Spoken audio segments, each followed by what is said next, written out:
बिस्मिल्लाहिर्रहमानिर्रहीम। 9th class. आज का हमारा lecture number 34 is related to periodicity of properties. Page number 51। Periodicity of property का मतलब ये है कि जिन एलिमेंट्स को हमने पीरियोडिक टेबल में स्टडी किया था उनकी करैक्टरिस्टिक्स को आज हम देखेंगे। लाइक उनका एटॉमिक साइज़ कैसा है, उनकी एनर्जीज़ कैसी हैं और उनका दूसरे एलिमेंट्स के साथ रिएक्शन कैसा है। उस हवाले से हमारे पास ये आज पहला आर्टिकल है। इस चैप्टर के 2 हाफ थे। पहले वाले में हमने जस्ट पीरियोडिक टेबल को डिस्कस किया। आज से ऑनवर्ड जितनी चीज़ें डिस्कस करेंगे वो हमारे पास इनकी प्रॉपर्टीज़ होंगी। पहली प्रॉपर्टी है हमारे पास एटॉमिक साइज़, और इसी को हम एटॉमिक रेडियस भी कहते हैं। एटम का साइज हम डायरेक्ट मेजर नहीं कर सकते। We can not measure the size of atom directly. ऐसा नहीं है कि मैं आपसे कहूँ कि ये जी कार्बन का एटम है और इसका साइज आप इंडिविजुअली मेजर करें, because the boundaries of atom is not fixed. Atom की बाउंड्री फिक्स नहीं है, जहाँ तक उसके इलेक्ट्रॉन है वहाँ तक उसकी बाउंड्री है। ठीक है, तो हम फिर क्या करते हैं, इंडिविजुअल एलिमेंट का जो साइज़ है उसको मेजर करना हमारे लिए मुश्किल है। सो हम दो एलिमेंट्स को कंबाइन करते हैं, जोड़ देते हैं, लाइक दिस। जैसे मैंने यहाँ पर ये दो एलिमेंट जोड़े हैं। ठीक है, इससे पहले वो कहते हैं कि atoms are sphere, atom sphere होते हैं। इस वजह से हम क्या करते हैं, एटम्स के रेडियस कैलकुलेट करने के लिए दो एटम्स को कंबाइन करके उनकी बाउंड्रीज जब आपस में जुड़ जाती हैं तो दो एटम्स के रेडियस को ले लेते हैं और उसके बाद उनको हाफ करके एक एटम का रेडियस निकाल लेते हैं। सो पहले आपको ये पता हो कि जी रेडियस होता क्या है। वो कहते हैं कि जी एटम के रेडियस का मतलब है half of the distance between the nuclei of two bonded atom is referred as a atomic radius. दो बॉन्डेड एटम का जो रेडियस है उसका हाफ ले लिया जाए तो वो एक एटम का रेडियस बन जाएगा। फॉर एग्जाम्पल, हमने यहाँ दो कार्बन के एटम लिए, दोनों को कंबाइन कर दिया।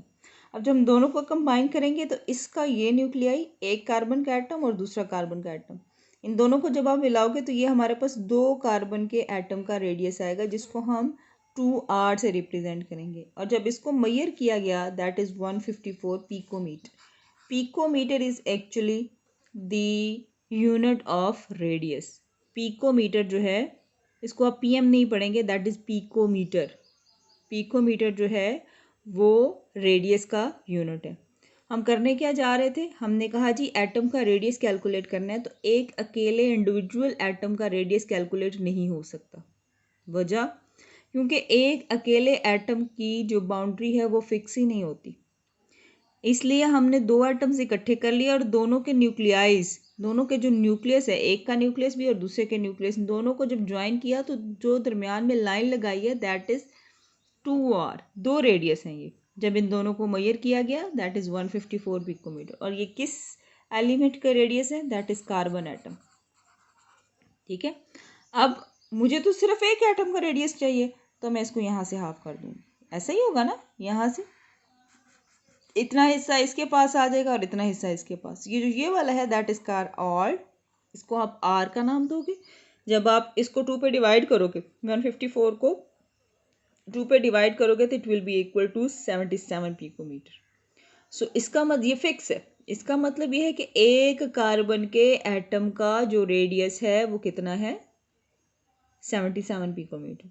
रेडियस होता क्या है, न्यूक्लियस से आखिरी शेल तक का जो फासला होता है। ठीक है, मैंने किसी भी सर्कल का रेडियस लेना है, ये वैसे मैथ में भी आपने क्लियर किया होगा, तो आप उसके सेंटर से उसके बाउंड्री तक का जो डिस्टेंस है वो कैलकुलेट कर लोगे तो आपके पास आर कहलाएगा। यहाँ चूँकि दो सेंटर्स थे, दोनों को मैंने कंबाइन कर दिया, दैट इज़ 2r। 2r जो है उसकी वैल्यू आ गई 154। इसको मैंने 2 पे डिवाइड किया, that will be equal to 77 picometre. इसका मतलब ये कि कार्बन का जो रेडियस है वो 77 पिकोमीटर है। इसको अपने जहन में रखना है, ये एमसीक्यूज भी है। ठीक है जी, इतनी सी बात हो गई। इसके बाद नेक्स्ट चलते हैं। वो कहते हैं कि जी periodic trend of atomic size बताने। पीरियोडिक ट्रेंड का मतलब ये है कि एटम के साइजेस पीरियोडिक टेबल के अंदर किस किस्म का रुझान रखते हैं। रुझान मतलब कैसे चेंजेस लेकर आते हैं। तो हमने पीरियड और ग्रुप दोनों के अंदर अलग अलग इसको मेंशन कर देने। In period atomic size of atom is decreases. अच्छा, एटॉमिक साइज और रेडियस क्या है? जितना रेडियस बड़ा होगा उतना साइज बड़ा हो गया, ऐसे ही है ना। फॉर एग्जांपल मैं इसकी बात कर रही थी, अगर मैं एक और दायरा लगा दूं और उसका आर कैलकुलेट करना चाहूं तो उसका आर पहले की निस्बत बड़ा आएगा, तो साइज बड़ा हो गया। तो रेडियस जो है वो उसको उसके बेस पे आपने एटम का साइज बता देना। वो कहते हैं पीरियड के अंदर एटम के साइजेस जो हैं वो छोटे होते हैं। पीरियड्स क्या हैं? जब हम इस तरह से लेफ़्ट टू राइट ऐसे मूव करके एलिमेंट्स को पढ़ते जाएंगे तो वो कहते हैं कि जी पहला वाला जो एटम है उसका साइज़ बड़ा होगा, इधर चलते जाओगे तो साइजेस क्या हो जाएंगे जी? छोटे होते जाएंगे। ठीक है, ये वाली डायग्राम अपने ध्यान में रखिए। पीरियड्स के अंदर एलिमेंट के साइजेस या एटॉमिक रेडियस छोटे क्यों होते हैं? 3 वजूहात हैं उनकी, उसको देख लेते हैं, फिर इसको क्लियर भी करती हूँ, लेकिन ये जहन में रखें कि क्यों। पहली वजह ये है effective nuclear charge increases due to addition of proton. वो कहते हैं जैसे जैसे आप लेफ्ट से राइट जाते हो न्यूक्लियर का जो चार्ज है वो बढ़ जाता है। न्यूक्लियर के चार्ज के बढ़ने का मतलब ये स्ट्रेंथ ऑफ न्यूक्लियस इंक्रीज हो जाती है अपने आखिरी शेल पे, क्योंकि उसके अंदर प्रोटॉन की तादाद बढ़ती जाएगी। कैसे प्रोटॉन की तादाद बढ़ती है? एटॉमिक नंबर बढ़ता जाएगा। एटॉमिक नंबर के बढ़ने की वजह से एटम का जो न्यूक्लियस है वो अपने आखिरी शेल को बड़ी स्ट्रांगली कंट्रोल कर लेता है। इसको कहते हैं इफेक्टिव न्यूक्लियर चार्ज, तो वो इंक्रीज हो जाता है। दूसरी बात कहते हैं कि electronic shell are remain constant. जब हम पीरियड के अंदर इलेक्ट्रॉनिक कॉन्फ़िगरेशन करते हैं तो एलिमेंट्स के इलेक्ट्रॉनिक शेल एक जैसे रहते हैं। कैसे एक जैसे रहते हैं इसको भी मैं क्लियर कर देती हूँ। फॉर एग्जाम्पल हमारे पास मौजूद है, इस तरह अगर हम चलते जाएं तो हमारे पास 2 एलिमेंट हैं, कार्बन एंड नाइट्रोजन। ठीक है, या कार्बन ऑक्सीजन है। ठीक है, आप कार्बन से पहले आ जाओ, आपके पास है बोरॉन, कार्बन। ये चीज़ें आपको कहाँ से मिलेंगी ये भी आप लोग क्लियर कर लो। ये आपके पास पेज नंबर 52 के ऊपर ये सारी चीज़ें अवेलेबल हैं। पीरियड के अंदर कैसे साइजेस छोटे हो रहे हैं ये देखे जी, वो बता रहे हैं। Lithium, beryllium, boron, carbon, nitrogen, oxygen, fluorine, neon. जैसे जैसे आप देखोगे लिथियम का साइज बड़ा है और नियोन का सबसे छोटा है। लिथियम का एटॉमिक नंबर 3 है, बेरिलियम का एटॉमिक नंबर 4 है। उसने कहा कि जी इसका साइज बड़ा और इसका साइज छोटा। अब देख लेते हैं कि इनके न्यूक्लियर चार्जेस जो हैं वो बढ़ने की वजह जो उसने बताई है लिथियम और बेरिलियम की, कि इनकी इलेक्ट्रॉनिक शेल रिमेन कांस्टेंट। क्यों इलेक्ट्रॉनिक शेल रिमेन जो है वो कांस्टेंट होते हैं, इस चीज़ को यहाँ क्लियर कर लें, दैट इज़ वेरी इंपॉर्टेंट। हम बात करेंगे लिथियम की। लिथियम एटॉमिक नंबर 3 और बेरिलियम एटॉमिक नंबर 4। अगर मैं इसकी इलेक्ट्रॉनिक कॉन्फ़िगरेशन करूँ, पहले शेल में 2 इलेक्ट्रॉन, दूसरे में तो 8 सकते हैं, लेकिन हमारे पास 3 है तो हम यहाँ डाल दें। ये लिथियम के शेल की इलेक्ट्रॉनिक कॉन्फ़िगरेशन हो गई। अगर मैं बेरिलियम की करना चाहूँ, न्यूक्लियस, पहले शेल में 2 इलेक्ट्रॉन, दूसरे में कितने? दूसरे में भी 2। अब देखो बेटा, यहाँ पर भी 2 शेल है, यहाँ पर भी 2 शेल है। क्या शेल इंक्रीज हुआ? नहीं हुआ ना। यहाँ पर भी सेम 2 शेल आ गए, यहाँ पर भी 2 शेल। लेकिन देखा जाए तो ये 3 इलेक्ट्रॉन है, ये रिप्रेजेंट कर रहा है लिथियम को। ये 4 इलेक्ट्रॉन है, ये रिप्रेजेंट कर रहे हैं बेरिलियम को। इसी तरह से बोरॉन अगर मैं बना दूं, जिसका एटॉमिक नंबर जो है वो मेरे पास 5, मतलब जैसे जैसे आपके पास एटॉमिक नंबर्स बढ़ते चले जाएंगे वैसे वैसे शेल्स की तादाद वही रहेगी, लेकिन साइजेस छोटे हो जाएंगे। कैसे छोटे हो जाएंगे? अब ये न्यूक्लियस इन 4 को पकड़ेगा, श्रिंक कर देगा, मजबूती से पकड़ेगा, और पिछले वाले की निस्बत इसका साइज थोड़ा सा छोटा हो जाएगा। आ गई बात समझ में? इफेक्टिव न्यूक्लियर चार्ज जो है वो क्या हो जाएगा जी? क्या हो जाएगा? इंक्रीज हो जाएगा। न्यूक्लियस की स्ट्रेंथ अपने वैलेंस शेल के ऊपर मजबूत हो जाएगी। तीसरी बात, फोर्स ऑफ अट्रैक्शन जो है वो इंक्रीज। जाहिर सी बात है, जैसे जैसे शेल कम होते जाएंगे वो श्रिंक होते जाएंगे, न्यूक्लियस के करीब आते जाएंगे, न्यूक्लियस बड़ी मजबूती से उन्हें पकड़ता जाएगा। और इलेक्ट्रॉनिक शेल कांस्टेंट होने की वजह से, इफेक्टिव न्यूक्लियर चार्ज इंक्रीज होने की वजह से, force of attraction between nucleus and valence electron will be increases. Valence electron और न्यूक्लियस के दरमियान जो अट्रैक्शन की फोर्स है वो बढ़ती चली जाएगी। इसको कहते हैं हमारे पास पीरियोडिक ट्रेंड। ठीक है जी, पेज नंबर 52 पे आपको इसकी क्लियरेंस मिल जाएगी। तकरीबन 5-6 एलिमेंट्स पीरियड के उसने सेकंड पीरियड के दिए हुए, वो रेडियस आपने ज़हन में रखने। MCQs पॉइंट ऑफ व्यू से कुछ भी पूछा जा सकता है।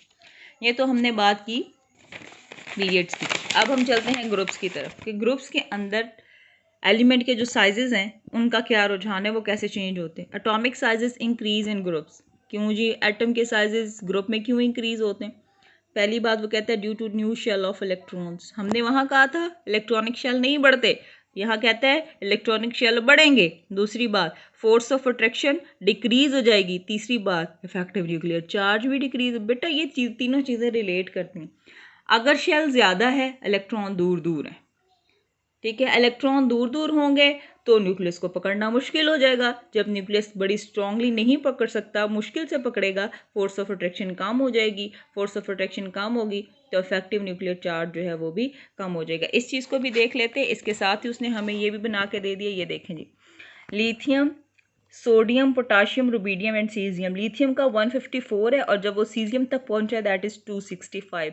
एटम के साइजेस जो हैं वो बढ़ रहे हैं।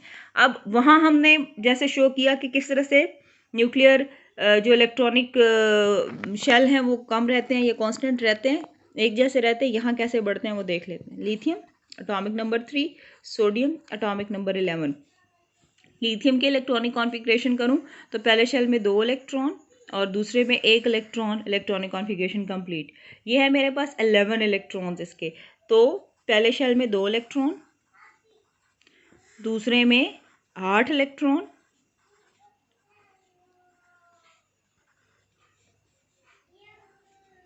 तीसरे में कितने आएंगे 8 और 2 कितने हो गए 10, यानी 8 ये वाले और एक ये 10। और हमें एक और शेल बनाना पड़ेगा तो आखिरी इलेक्ट्रॉन यहाँ। तो देखो बेटा इसकी निस्बत इसके शेल बढ़ नहीं गए 1 2 3 और इसके क्या हैं 2।